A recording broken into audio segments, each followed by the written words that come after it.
Hello? Your Health is Calling, where holistic health meets practical solutions for your well-being. With your host, speaker, New York Times bestselling author, Sue Kostyk, a seasoned holistic health practitioner and longevity coach. Join Sue each week to embark on a journey to uncover the root causes of your health concerns. Through a personalized approach, learn how to decode the messages your body is sending and craft natural protocols to address them. Call in live at 888-994-4995 Studio A.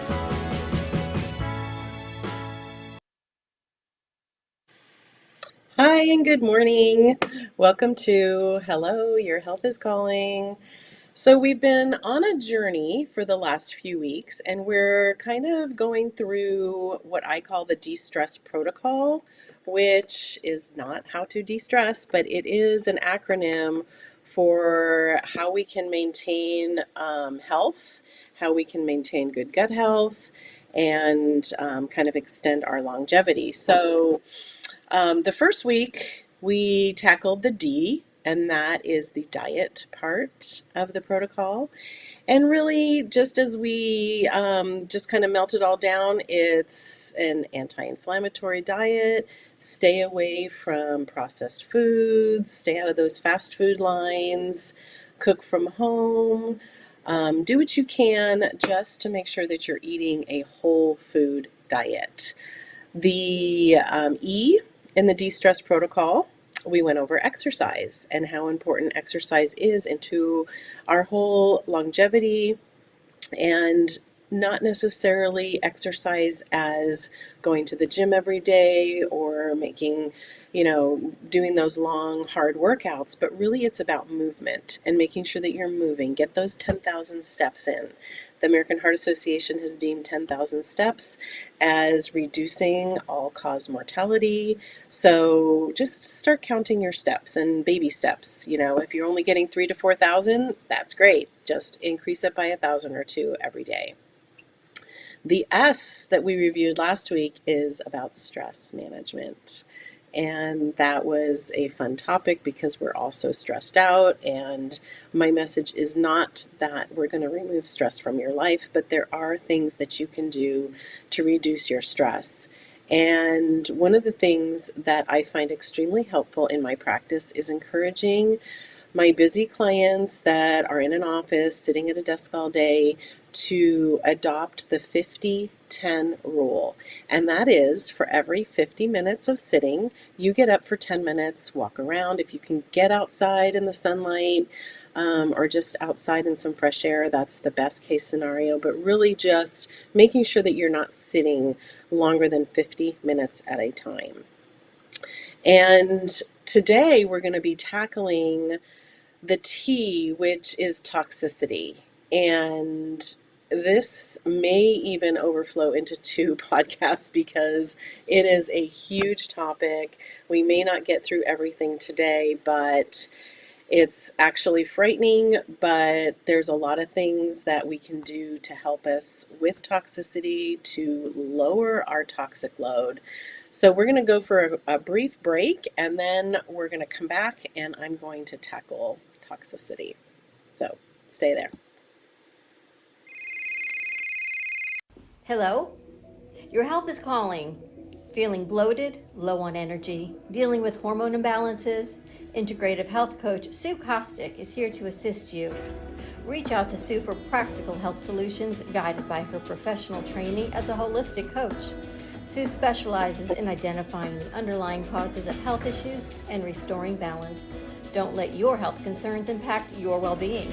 Contact Sue Kostyk today at 917-362-5176 or via email at sue@symmetryhealthandwellness.com and take the first step towards a healthier, happier you. Hello, Your Health is Calling, a new show brought to you by the Reinvented Life Network. Tune in Thursdays at 11 a.m. Eastern Standard Time.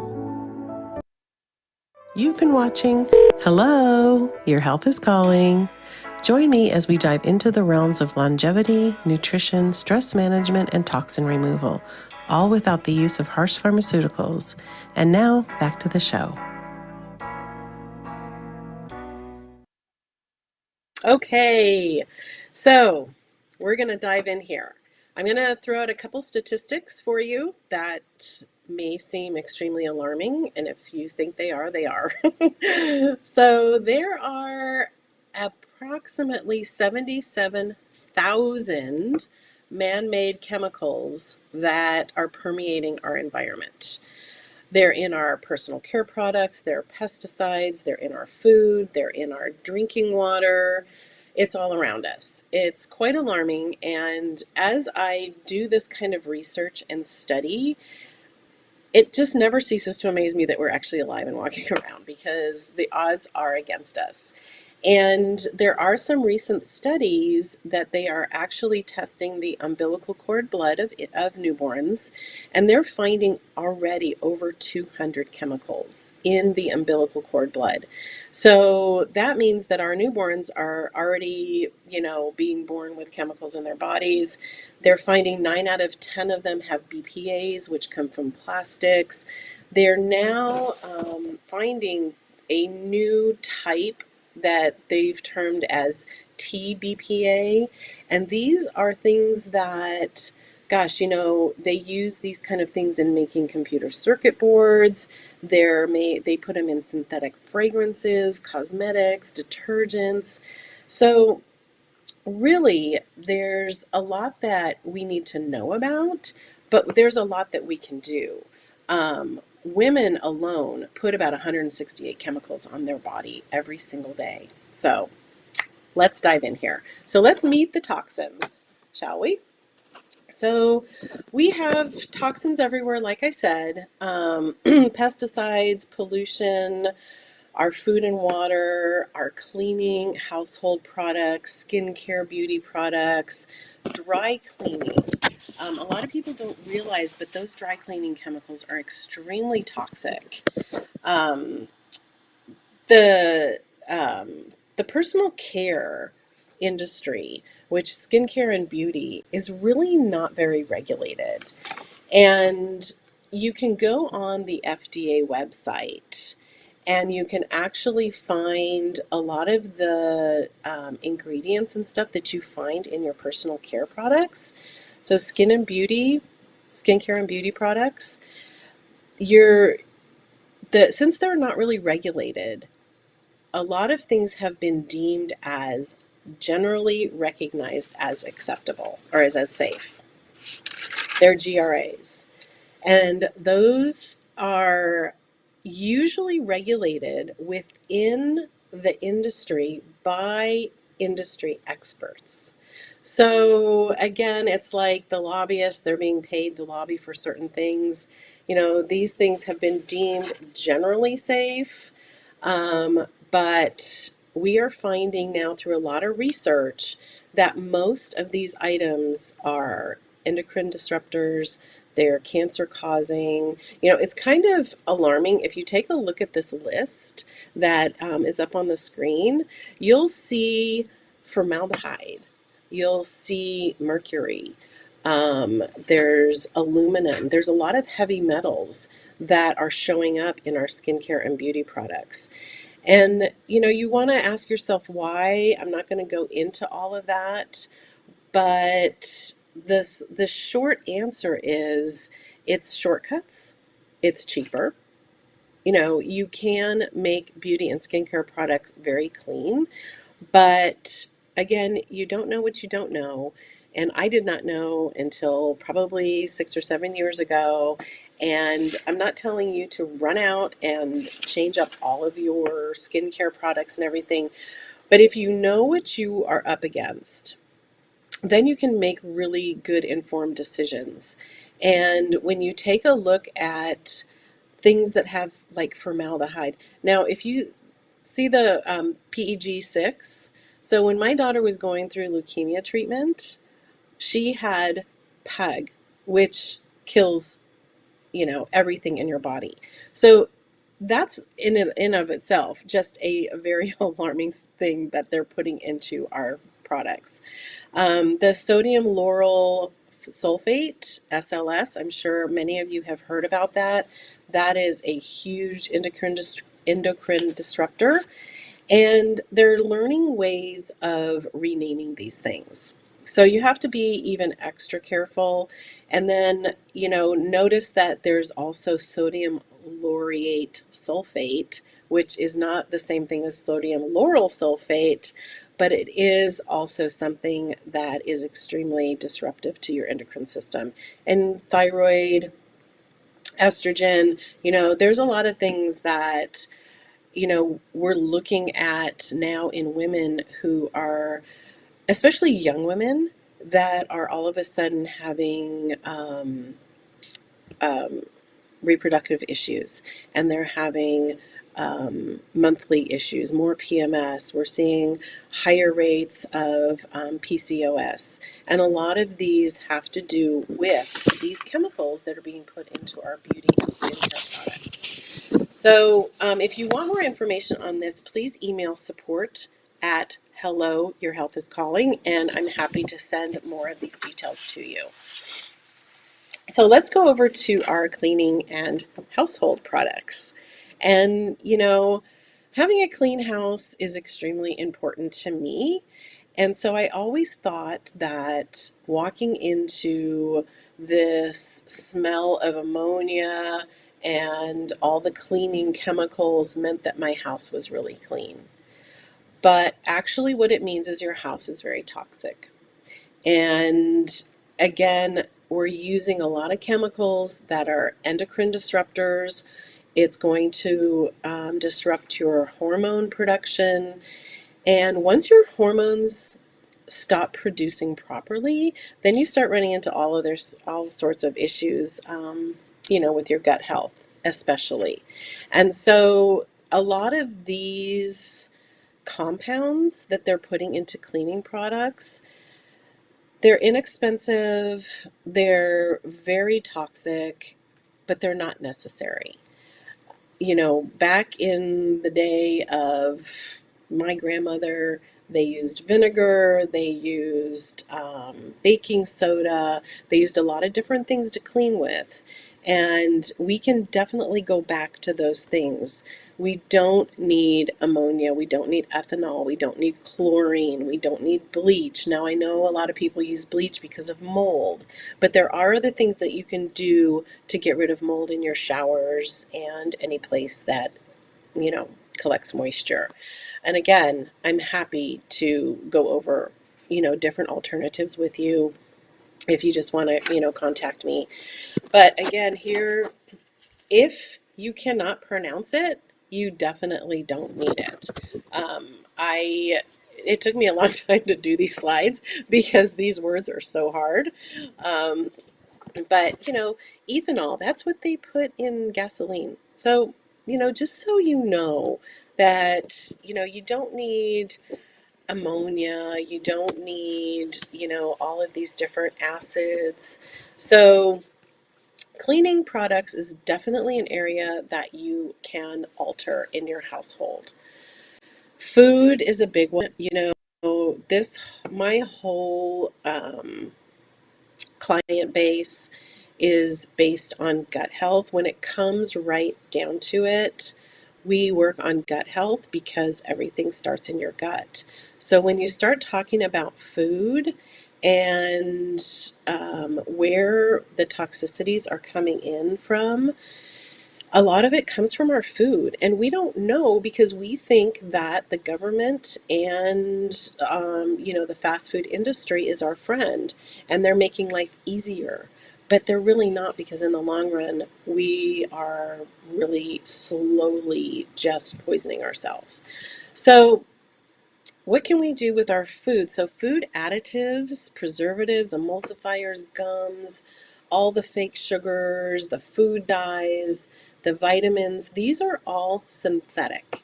They are created in a factory.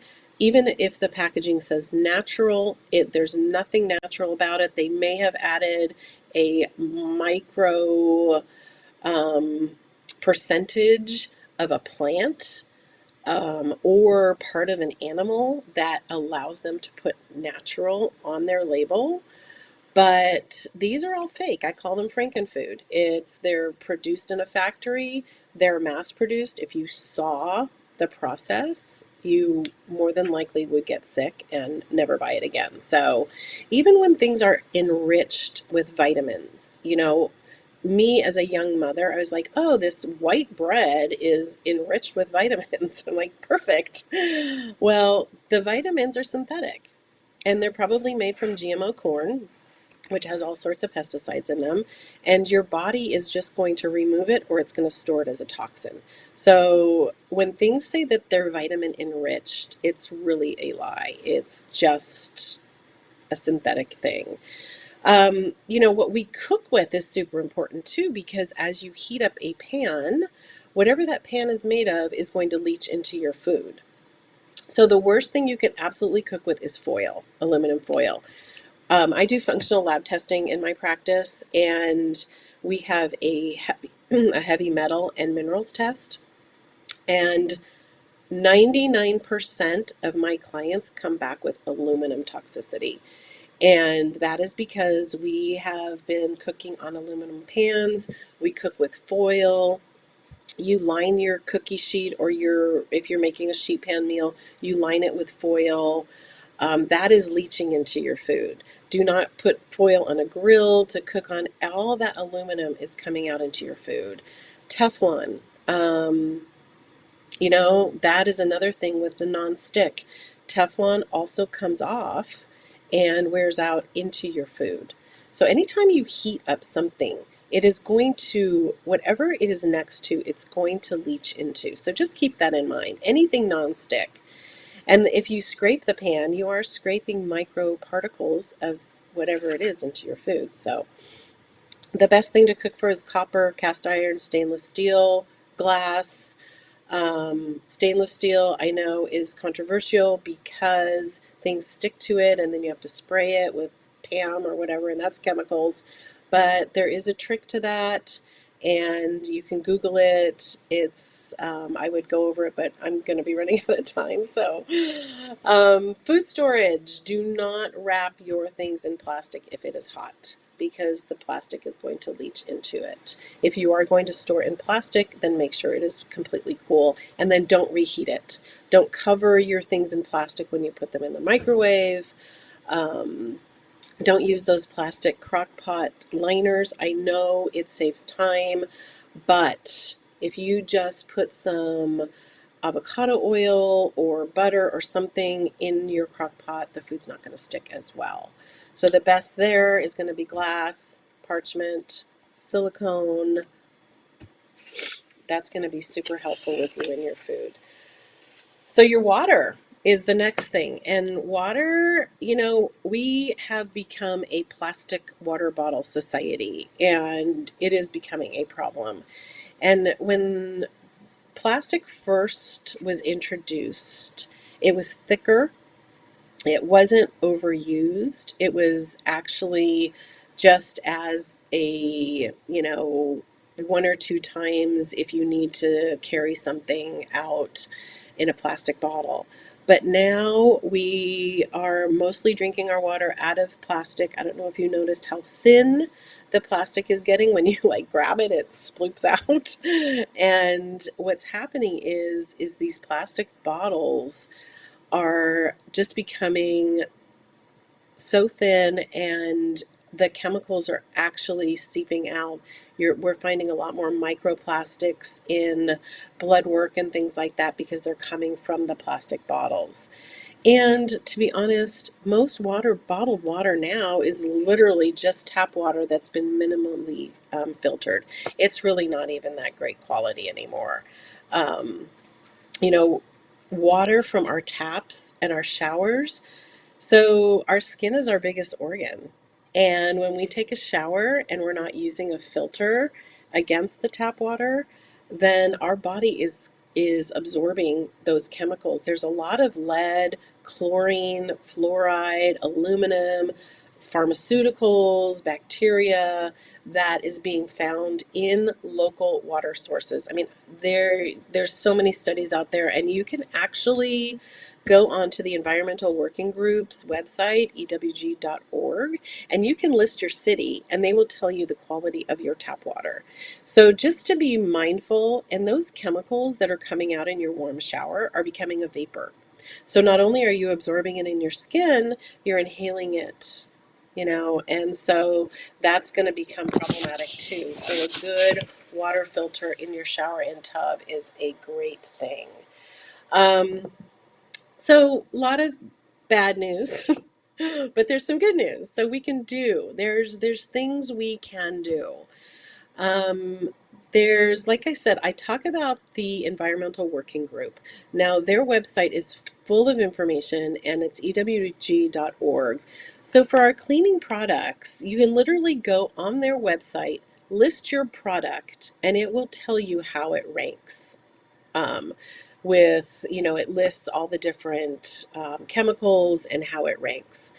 There's cleaning products from Branch Basics. You can buy them from there. You can make your own. You can literally Google it. You can find a homesteader on Instagram that makes their own cleaning products. It's really not hard. It's cheaper. You save money. Vinegar is a very good cleaning agent. You can mix it with a little bit of essential oils and some baking soda and some dish soap and have a wonderful cleaning product. For your beauty products, again, the ewg.org, you can go on there, list your product. It'll tell you how it ranks. There's an app called Think Dirty, and you can actually scan the barcode of the beauty product and it'll tell you how it ranks as well. Find a clean beauty store. They're popping up everywhere.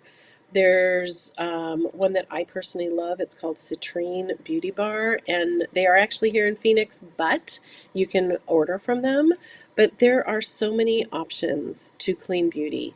And again, a little more expensive. Everything that's good for you is going to cost you more money, but in the long run, it's going to save you money because you're not going to have all these health issues. So it's a win-win.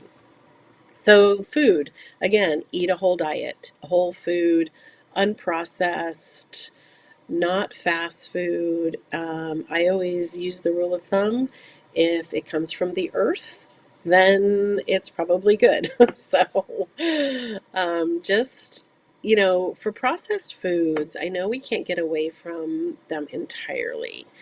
But if it has more than 5 ingredients, then I would put it back on the shelf. And if you can't pronounce any of the ingredients, I would put it back on the shelf. Just because, word of caution, it says organic, gluten-free, all these things. If it has a lot of ingredients, even though some of them are organic, it's still not going to be good for you.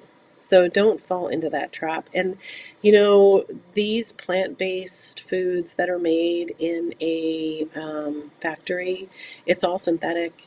You're taking a plant and you're making it into something to taste like meat. So I always tell my clients, if you're going to eat a plant, eat a plant. Don't eat a frankenfood that has been so highly processed, there's not even a semblance of a plant left to it. Cook at home. Just make your meals at home, get used to it.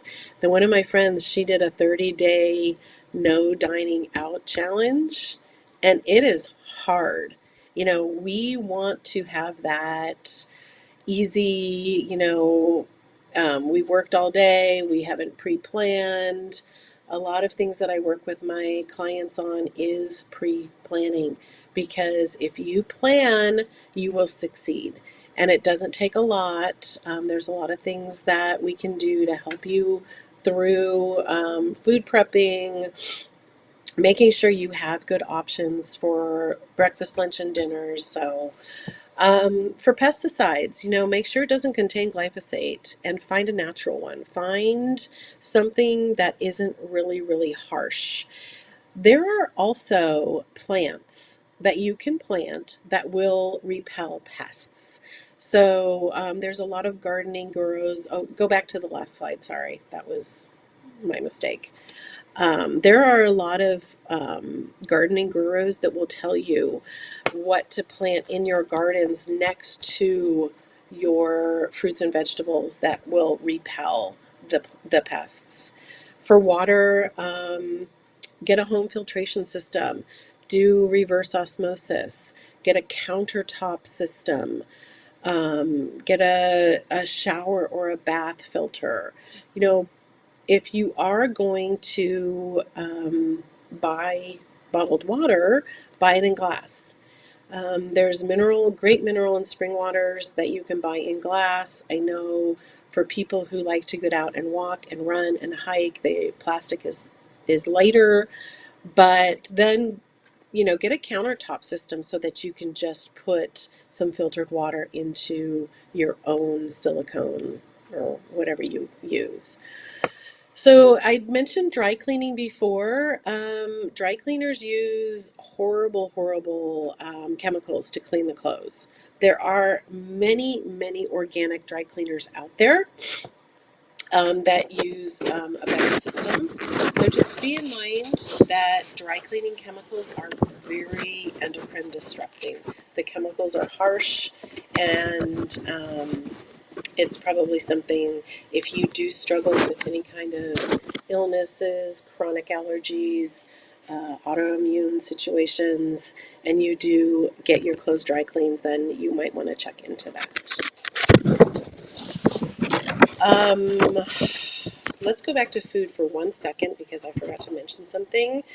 I mentioned earlier about vitamins and synthetic things. Well, there's also third-party testing. If you are buying supplements and like protein powders and different vitamins and things, make sure that they're third-party tested. It's not enough that the owners of the company are testing it within themselves. You want to make sure that it's third-party tested, because then you're going to know that there's no heavy metals in what you're consuming. Okay. So let's get back to our home. Our home environment is another area of toxicity, and we put in new carpeting, we buy sofas, we buy mattresses, we paint our walls. A lot of those things are emitting a lot of toxins into our air. So what can we do about that? We can put in air filter systems. There are a lot of air purifiers that you can buy out there. And we can also put houseplants in our house that are going to clean up the air for us. There's snake plants. That is one of the best ones, spider plants. They literally will absorb a lot of the toxicity. Boston ferns, peace lilies, ZZ plant I was not familiar with, but when I was researching for this podcast, it popped up. It's actually a really pretty plant. So philodendrons, and philodendrons are one of the plants that are very hard to kill. So for all of you who are saying, I don't have a green thumb, philodendrons are hardy. So are snake plants, actually. You can pretty much ignore them. And the nice thing about snake plants too is they reproduce within themselves. So you can buy one plant, and then as it grows, you can separate them and put them in different parts of your house. Bromeliads are kind of another one that I was not very familiar with, but it is lovely and makes for a nice, pretty setting in your house. So also for sleeping, if you have snake plants or lavender plants in your bedroom, those are going to help you sleep better at night as well. So there are many, many things that you can do to help clean up the toxicity around you. And, it's not all bad news. I know that a lot of this information people might be saying, gosh, that's a lot. And it is. So just to recap, we can do a lot of things that don't take a lot of money to clean up the toxicity around us. If you want to start tackling a few things at a time, I recommend that. I don't recommend going and like dumping all of your household cleaners, dumping all of your cosmetics, all of your skincare products, because those things are pricey. And I would just do one or two at a time. like start with your house, start with your laundry detergents. Find one that is approved by the EWG. Again, go on their website, type in all of the different brands. The ones that are by major manufacturers that say that they're all natural and toxin free are not. You can check the labels, and you can actually scan the barcode against Think Dirty, and it will come up surprising. So it just takes a little bit of research. Again, email support at Hello Your Health is Calling, and I am happy to send you all of my vetted products that I use personally. And, for your household items, remember, it's not that you need that heavy ammonia smell. You just need to get rid of the dirt, and that is achievable with ammonia and some baking soda and different things. Or ammonia, I just said ammonia. Oh my gosh. Vinegar. God. So, with your household, with your skincare, pick pick your lotion. Dump the Bath and Body stuff and start looking at things that are not going to disrupt your hormones. Even if you just go to like a natural oil, that is going to be enough to moisturize your body. Coconut oil is a great one. There are different things that you can buy for your skincare that are not going to be as toxic as the retinol creams. There are things that they will start to increase production of those things that eliminate wrinkles versus putting a harsh chemical like retinol on your skin. So, just start out small, baby steps. I think next week we will continue on this toxicity roll because the removal is super important to your gut health. And I'm going to show you different ways that you can start to lower your toxic load so that your gut isn't as permeable and in bad shape as it has been in the past. And we'll just start to slowly, heal ourselves by reducing our toxic load. So thanks for joining me today. It is a heavy topic, but there's things we can do. You don't know what you don't know. So tell a friend, guide them over to this podcast, contact me. We can work all this together and enjoy a long, healthy life. Thank you for tuning in to another empowering episode of Hello, Your Health is Calling with Sue Kostyk. Remember, your health journey is ongoing, and we're here to support you every step of the way. If you have any questions, insights, or stories to share, don't hesitate to reach out. You can connect with us on social media or call in live at 888-994-4995 Studio A. Together, we're transforming lives and embracing holistic well-being. Until next time, prioritize your health and remember, your health is calling.